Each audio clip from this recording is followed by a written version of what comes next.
Everyone, आप सभी को आपका प्यारा चैनल बोर्ड एग्जाम बिंदु में स्वागत है। तो प्यारे बच्चों, आज मैं बायोलॉजी का प्रैक्टिस सेट 8 लेकर आया हूं, जिसमें जनन स्वास्थ्य से संबंधित सभी प्रश्नों को मैं कराऊंगा। इसमें 1 से लेकर 20 तक प्रश्न होगा।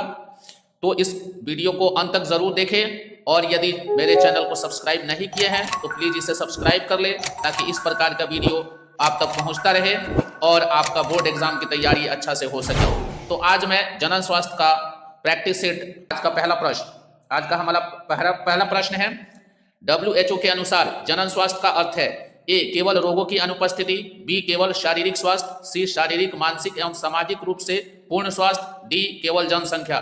तो इसका जो करेक्ट आंसर जो होगा वो ऑप्शन नंबर सी हो जाएगा। ऑप्शन नंबर सी इसका करेक्ट आंसर होगा। यानी कि WHO के अनुसार जनन स्वास्थ्य का अर्थ है कि शारीरिक, मानसिक एवं सामाजिक रूप से पूर्ण स्वास्थ्य का होना।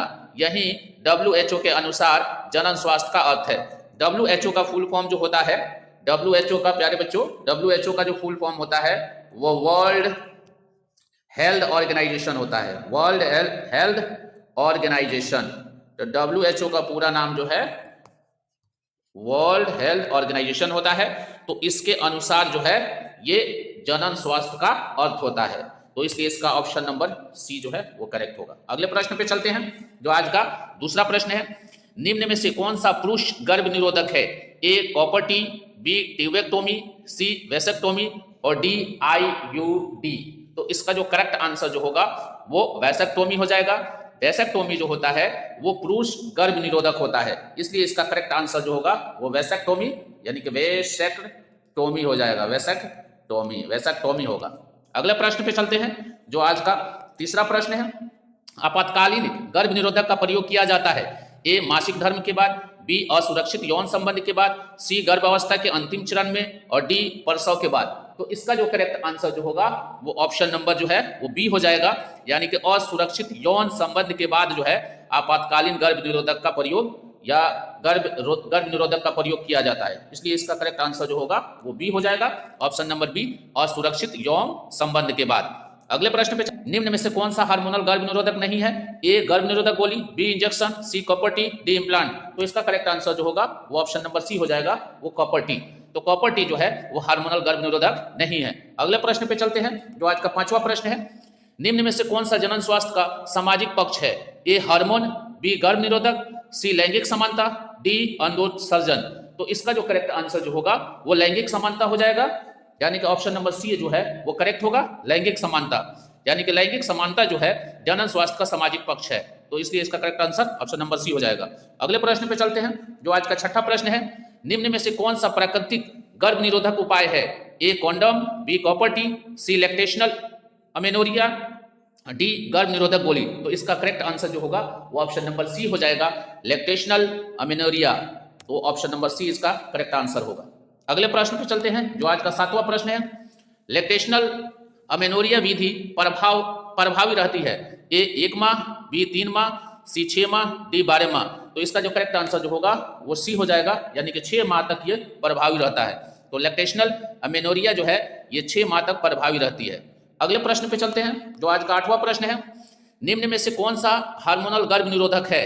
ए, डायफ्राम, बी, कॉन्डम, सी, IUD, कॉपर टी और डी, ओरल पिल। तो इसका जो करेक्ट आंसर जो होगा वो ऑप्शन नंबर डी हो जाएगा, यानी कि ओरल पिल। तो ओरल पिल जो है ये जो है हार्मोनल गर्भ निरोधक है। अगले प्रश्न पे चलते हैं, जो आज का 9वां प्रश्न है।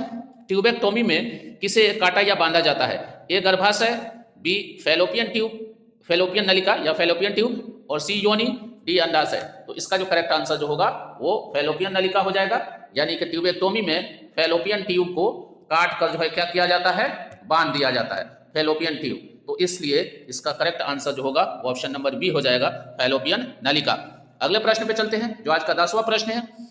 वासेक्टोमी में किसे काटा जाता है? ए, सेमिनल वेसिकल, बी, यूरेथ्रा, सी, वास डिफरेंस और डी, टेस्टिस। तो इसका जो करेक्ट आंसर जो होगा वो ऑप्शन नंबर सी हो जाएगा, वासा डिफरेंस। यानी कि वेसेक्टोमी में वास डिफरेंस को काटा जाता है, इसलिए इसका करेक्ट आंसर जो होगा वो ऑप्शन नंबर सी हो जाएगा। अगले प्रश्न पे चलते हैं, जो आज का 11वां प्रश्न है। तो प्यारे बच्चों, इस प्रश्न को देखने से पहले मेरे चैनल को सब्सक्राइब जरूर कर ले, और इस वीडियो को अंत तक देखें ताकि संपूर्ण जानकारी आपको मिल सके और आप अपना बोर्ड एग्जाम की तैयारी अच्छा से कर सके। तो 11वां प्रश्न देखते हैं। HIV का संचरण नहीं होता है। ए संक्रमित रक्त से, बी असुरक्षित यौन संबंध से, सी मां से शिशु और डी मच्छर के काटने से। तो इसका जो करेक्ट आंसर जो होगा वो ऑप्शन नंबर डी हो जाएगा, यानी कि मच्छर के काटने से जो है HIV का संचरण नहीं होता है। अगले प्रश्न पे चलते हैं, जो आज का जो है 12वां प्रश्न है। MTP अधिनियम का मुख्य उद्देश्य है। ए अवैध गर्भपात बढ़ाना, बी मातृ मृत्यु दर कम करना, सी जनसंख्या बढ़ाना, डी भ्रूण परीक्षण। तो इसका जो करेक्ट आंसर जो होगा वो ऑप्शन नंबर आपका बी हो जाएगा, यानी कि मातृ मृत्यु दर कम करना। तो इसका करेक्ट आंसर जो होगा वो बी हो जाएगा। तो MTP अधिनियम का मुख्य उद्देश्य मातृ मृत्यु दर कम करना है। अगले प्रश्न पे चलते हैं। 13वां प्रश्न है, शिशु मृत्यु दर IMR घटने का संकेत है। ए खराब स्वास्थ्य, बी अच्छा जनन स्वास्थ्य, सी बेरोजगारी, डी जलवायु परिवर्तन। तो इसका जो करेक्ट आंसर जो होगा वो ऑप्शन नंबर बी हो जाएगा, यानी कि अच्छा जनन स्वास्थ्य। तो अच्छा जनन स्वास्थ्य जो है शिशु मृत्यु दर घटने का संकेत है, यानी कि अच्छा जनन स्वास्थ्य होगा तो शिशु की मृत्यु जो है वो कम होगी और सारे शिशु जो है स्वस्थ होंगे। तो ये एक संकेत है कि अच्छा जनन स्वास्थ्य जो है वो शिशु मृत्यु दर को घटाता है। तो इसलिए इसका करेक्ट आंसर जो है वो बी हो जाएगा। अगले प्रश्न पे चलते हैं, जो आज का 14वां प्रश्न है। सुरक्षित यौन व्यवहार का अर्थ है। ए अधिक साथी, बी बिना सुरक्षा, सी कंडोम का प्रयोग जागरूकता और डी केवल दवा। तो इसका जो करेक्ट आंसर जो होगा वो ऑप्शन नंबर आपका सी हो जाएगा, कंडोम का प्रयोग व जागरूकता। तो कंडोम का प्रयोग व जागरूकता जो है वो सुरक्षित यौन व्यवहार का अर्थ है। अगले प्रश्न पे चलते हैं, जो आज का 15वां प्रश्न है। सिफिलिस रोग होता है। ए वायरस से, बी बैक्टीरिया से, सी फंगस से और डी प्रोटोजोआ से। तो इसका जो करेक्ट आंसर जो होगा वो ऑप्शन नंबर आपका बी हो जाएगा, यानी कि सिफिलिस रोग जो होता है वो बैक्टीरिया से होता है। तो इसलिए इसका करेक्ट आंसर जो होगा वो ऑप्शन नंबर बी हो जाएगा, बैक्टीरिया। अगले प्रश्न पे चलते हैं, जो आज का 16वां प्रश्न है। MTP का पूर्ण रूप है। A manual termination process, B medical termination of pregnancy, C mother treatment plan, D medical transfer of pregnancy. तो इसका करेक्ट आंसर जो होगा वो ऑप्शन नंबर आपका बी हो जाएगा, यानी कि मेडिकल टर्मिनेशन ऑफ प्रेगनेंसी जो है MTP का पूरा नाम होता है। तो मेडिकल टर्मिनेशन ऑफ प्रेगनेंसी। अगले प्रश्न पे चलते हैं, जो आज का 17वां प्रश्न है। किशोरावस्था की सही आयु है।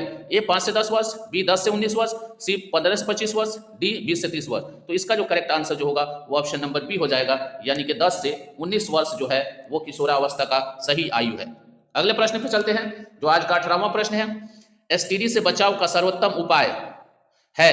ए सर्जरी, बी दवा, सी जागरूकता सुरक्षित व्यवहार और डी इंजेक्शन। तो इसका जो करेक्ट आंसर जो होगा वो ऑप्शन नंबर आपका सी हो जाएगा, यानी कि जागरूकता व सुरक्षित व्यवहार। तो जागरूकता व सुरक्षित व्यवहार जो है STD से बचाव का सर्वोत्तम उपाय है। अगले प्रश्न पे चलते हैं, जो आज का 19वां प्रश्न है। गर्भ निरोधक कंडोम का एक लाभ है। ए महंगा, बी STD से सुरक्षा, सी अस्थायी उपाय और डी हार्मोनल प्रभाव। तो इसका जो करेक्ट आंसर जो होगा वो ऑप्शन नंबर जो है बी हो जाएगा, यानी कि STD से सुरक्षा जो है वो गर्भ निरोधक कंडोम का एक बहुत बड़ा लाभ है। तो इसलिए इसका करेक्ट आंसर जो होगा वो बी हो जाएगा, STD से सुरक्षा। अगले प्रश्न पे चलते हैं, जो आज का आखिरी प्रश्न है। MTP अधिनियम किस वर्ष लागू हुआ। तो MTP अधिनियम जो है ये किस वर्ष लागू हुआ। तो इसका जो ऑप्शन नंबर ए है 1961, बी 1971, सी 1981 और डी 1991। तो इसका जो करेक्ट आंसर जो होगा वो ऑप्शन नंबर आपका ए हो जाएगा, सॉरी ऑप्शन नंबर बी होगा। तो इसलिए ये MTP अधिनियम किस वर्ष लागू हुआ। तो ऑप्शन हो जाएगा, करेक्ट ऑप्शन जो होगा ऑप्शन नंबर बी हो जाएगा। यानी तो प्यारे बच्चों, आज के इस वीडियो में इतना ही। अगला मेरा वीडियो जो है वो प्रैक्टिस सेट 9 का होगा, जिसमें मैं अनुवांशिकी का क्वेश्चन लाऊंगा, अनुवांशिकी का प्रैक्टिस कराऊंगा। तो मेरे चैनल पे लगातार बने रहे ताकि बोर्ड एग्जाम की तैयारी अच्छा से हो सके। धन्यवाद।